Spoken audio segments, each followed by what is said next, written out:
This is section 5.6. This is the introduction to inverse trig derivatives. This is just a video to show you how you can find the derivative of an arc sine, or you can apply the same technique I kind of do in this video to any of the other trig inverse functions. And the result is a bit surprising. That's why I chose to make you guys watch these this introduction video. So the first thing I should note is that this notation is the same as maybe you saw in pre-calc, which was the sine inverse of x. So arc sine and sine inverse are the same. I just choose to use arc sine. There really is no benefit one or the other. They're just equivalent. Okay. So first thing I have to do is if I take the sine of both sides, that's going to cancel off the arc sine. So they're inverses. So arc sine and sine are inverses. So one kind of undoes the other. And so this cancels off with this. So what I'm left with is sine of y is equal to x. And then from here, I'm going to go ahead and build a right triangle. So since I have sine of y, y is my angle. And sine is defined as the opposite side over the hypotenuse. So you can think of this x as x over 1. So this triangle, I have x over here on the opposite side and 1 as the hypotenuse. And so what I'm going to do is I'm just going to go ahead and complete this this right triangle. Let's call this this side a, and I can use the Pythagorean theorem. I can say that a squared plus x squared is equal to 1 squared.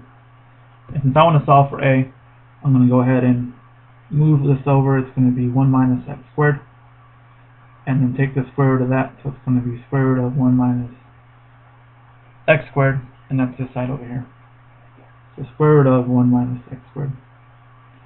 So you might be thinking, well, how does this have to do with the derivative? And I'll show you. So now, back to this. You take the derivative of both sides, so the derivative with respect to x on this side. Now the derivative is going to be implicit because the variables don't match up. So this implicit derivative is going to be cosine of y dy dx. This derivative over here is just going to be equal to 1.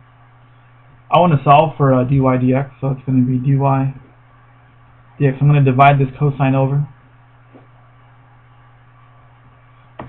And then cosine of y, well, cosine based on my triangle, cosine based on the definition, I should say, is the adjacent side over the hypotenuse.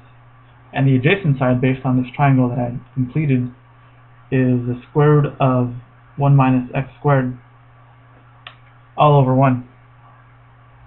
And so cosine of y, I'm going to put this as, well, all over 1 is just going to be square root of 1 minus x squared. And that is what your derivative equals.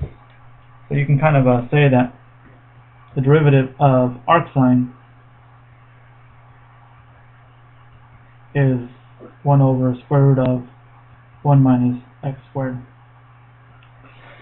Now the reason I went over this is traditionally when we were doing the trig functions with the derivatives and even with the integrals, the derivative of a regular cosine and sine and tangent even were other trig functions. So a derivative of a trig function is a trig function. But for these ones, and I'll put up the definition, you can pause it and copy these down. All of these ones don't have other trig inverse derivatives as the derivative. Like arc sine is this crazy looking function, and arc cosine is this radical function, and tangent is this thing. And so I just thought it'd be nice to show you how, with the right triangle and Pythagorean theorem and an implicit derivative, you were able to find this this definition. So I thought it was kind of a neat thing when I first saw it. So maybe you're surprised by it as well. So we'll reference these. We'll go through in the next video a couple of examples of using these. So all this is just basically memorizing the definitions. Again, I wrote down the ones that were negative over here in red, and the positive one's over here in blue. Okay, and that's it for this video.